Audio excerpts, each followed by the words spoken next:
வெள்ளைப்பூச்சி செடியில் எப்படி இருக்காங்க பாருமா. இது ஆரம்பத்திலே நம்ம பார்த்துடணும்.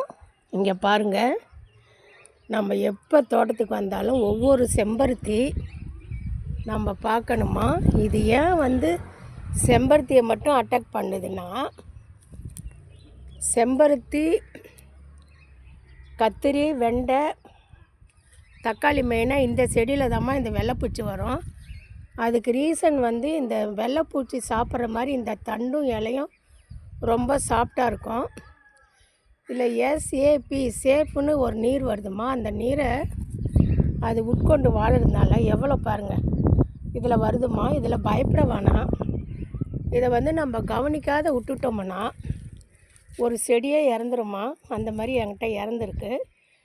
அப்போ வேலைக்கு போய்ட்டு இருந்தேன். ஹைப்ரிட்டு அன்னகுண்டாலில் வச்சோம்மா. 30 பூ பூக்கும் ஒரு நாளைக்கு. இந்த வெள்ளைப்பூச்சி தான் அப்படி போயிட்டாங்க.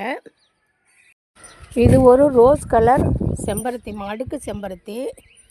பூக்கள் குண்டு குண்டாக பூக்கும். இதை பாருங்கள், வெள்ளைப்பூச்சி நம்ம கவனிக்காமல் விட்டுட்டா எப்படி இருக்காங்க பாருங்கள். இந்த மாதிரி ஆகிடுவாங்கம்மா. இந்த மாதிரி ஆக நம்ம விடக்கூடாது. நான் டெய்லி மெத்தைக்கு வரேன். இது இந்த செவுத்தோரம் நம்ம பார்க்க முடியாத இடத்துல இருந்துட்டுதுமா. இந்த பாருங்கள், இது இந்த செவுத்தோரம் பார்க்க முடியாத இடத்துல ஒரு நாள் பார்த்துட்டு எல்லா கிளையுமே உடச்சி போட்டு இது ரொம்ப பெருசாக இருக்குதுன்னு விட்டுட்டோம்மா. இது 2 இடம் மட்டும் நிறைய நீக்கிடணும். இந்த மாதிரி நம்ம போகிற அளவுக்கு விட்டு நீக்காமல் இருந்தோம்னா செடி அடி பாதிச்சிடும். இது அந்த சேஃபுன்ற நேரை உறிஞ்சி செடியோடைய பலத்தை பலவீனமாக்கிடும். செடி சோர்வடைவாங்க. இது நம்மகிட்ட செம்பருத்தி 10 செடி குடும்பமே இருக்குது. இது ஒரு செடியை நம்ம கவனிக்காத விட்டால் எல்லா செடிக்கும் ஆபத்து.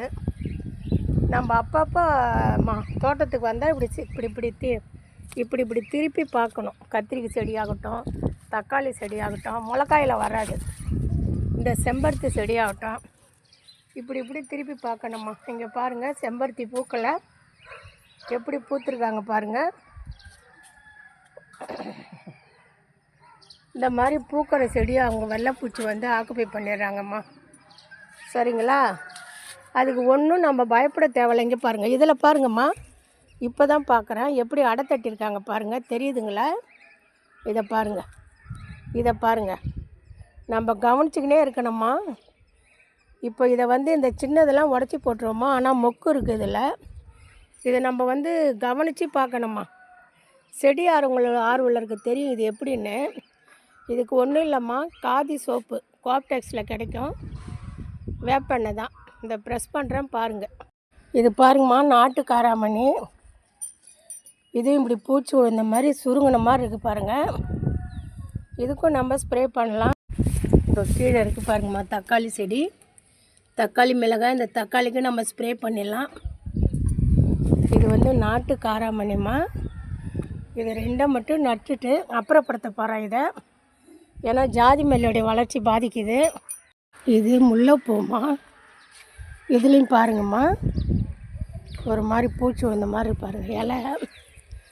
இதுக்கும் ஸ்ப்ரே பண்ண போகிறோம்மா. இந்த மாதிரி நிறையா இருந்தது, இப்போ அதெல்லாம் மாறிக்கிட்டு வருது. இங்கே பாருங்கள், இதுக்கும் ஸ்ப்ரே பண்ண போகிறோம்மா. வேப்ப எண்ணெய், காதி சோப்பும். ஆமா, வேப்ப எண்ணெய். இதோ பாருங்கள், வேப்ப எண்ணெய், காதி சோப்பு. இது காதி இதில் தண்ணியில் இவ்வளோ தண்ணி போதுமா போட்டுட்டேன். இதில் காதி சோப்பு போட்டிருக்கேன் பாருங்கள். இந்த வேப்பெண்ணெய் கொஞ்சம் பிரித்து ஊற்றணுமா. வேப்பெண்ணையும் காதி சோப்பும் கரைச்சி லிக்விடு பண்ணிட்டோமா. சோப்பு எடுத்துட்டேன். இவ்வளோ நல்லா கலக்கணுமா. எண்ணெயோட சோப்பு கலக்கணும்.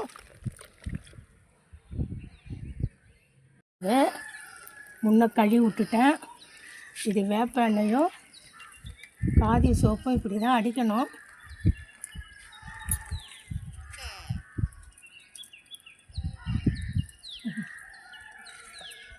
இதில் 3 கிளையிலையும் பூச்சிம்மா. நான் சில சமயம் என்ன பண்ணுவேன், இந்த கார்னர்லாம் பிச்சு போட்டுவிடுமா. அது பிச்சு போட்டு திரும்ப இந்த ஹைப்ரிட் செடி வரமாட்டேங்குது. பிச்சுட்டா அப்படியே நுனியிலே மொத்தமாக அப்படியே இருந்துடுதும்மா, வரமாட்டேங்குது.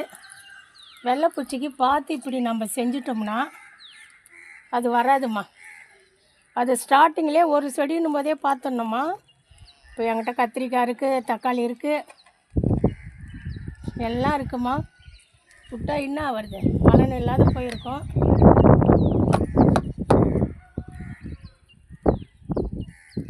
இது தக்காளி நாற்றுமா, இது நட்டுக்கிட்டு இருக்கேன். இதுக்கு கொஞ்சம் அடிச்சிருவோம். இதெல்லாம் நேச்சுரல் தானே, செடிக்கு ஒன்றும் வராது. மிளகாய்க்கும் அடிச்சிருவோம். மிளகாயில் வராது, நம்ம எச்சரிக்கையாக இருப்போம்.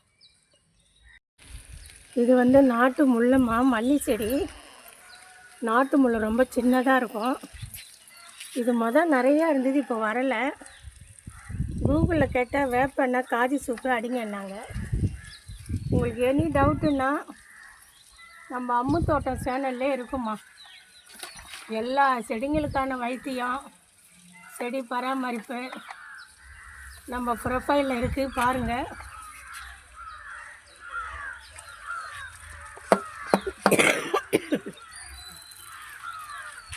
தண்ணி ப்ரெஸ் பண்ணி இப்படி தாம்மா வேகமாக போய் அடிக்கணும்.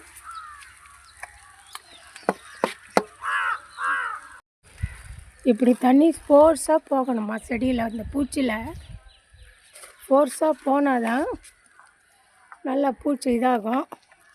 நான் இப்போ தாம்மா இது வாங்கி 1 month ஆகுது. இப்போ செகண்ட் டைம் யூஸ் பண்ணுறேன். அதுக்கு முதல்ல கையால் தான் செய்வேன். இது கிடைக்கல, அப்புறம் மீஷோவில் ஆர்டர் போட்டு வாங்கினோம்மா. இது வராத போது இது இப்படி மேலே தூக்கி விட்டால் வருது. 2 குவாலிட்டி இருக்குமா அதில். அதை தூக்கி விடணும், அப்புறம் இந்த கை ப்ரெஸ் பண்ணி அடிக்கணும். இப்படி தாம்மா வெள்ளைப்பூச்சி அகட்டணும். இதை ஃபாலோ பண்ணுங்கள். நெக்ஸ்ட்டு ஒரு டாப்பிக்குமா, உறவுகள்.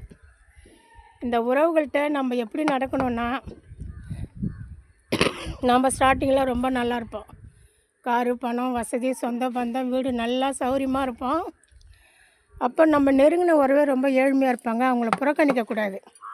ஏன்னா நம்ம எல்லாம் பிள்ளைங்கள்லாம் கட்டி கொடுத்துட்டு நமக்கு நோய் வாய்ப்பட்டு ஏஜ் ஆகும்போது அவங்க ரிச் ஆகிடுவாங்க, நம்மளை பார்க்குறதுக்கே ஆள் இருக்காது. அதனால் எல்லாரையும் ஆதரித்து பிடிக்கணும். இதை நான் சொல்லலை, நடிகர் திலகம் சிவாஜி கணேசன் நடிகை லக்ஷ்மிகிட்ட சொல்லி லக்ஷ்மி யூடியூப்பில் சொன்னது தான். அது வந்து என் லைஃப்பில் நடக்குது.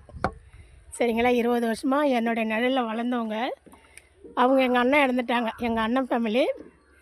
இப்போ நம்மளை யாருன்ற மாதிரி இருக்காங்க. எல்லா வசதியும் இருக்குது, பட்டு நமக்கு கொஞ்சம் ஸ்ட்ரென்த்து, ஆள் பலம் இல்லாமல் இருக்குது.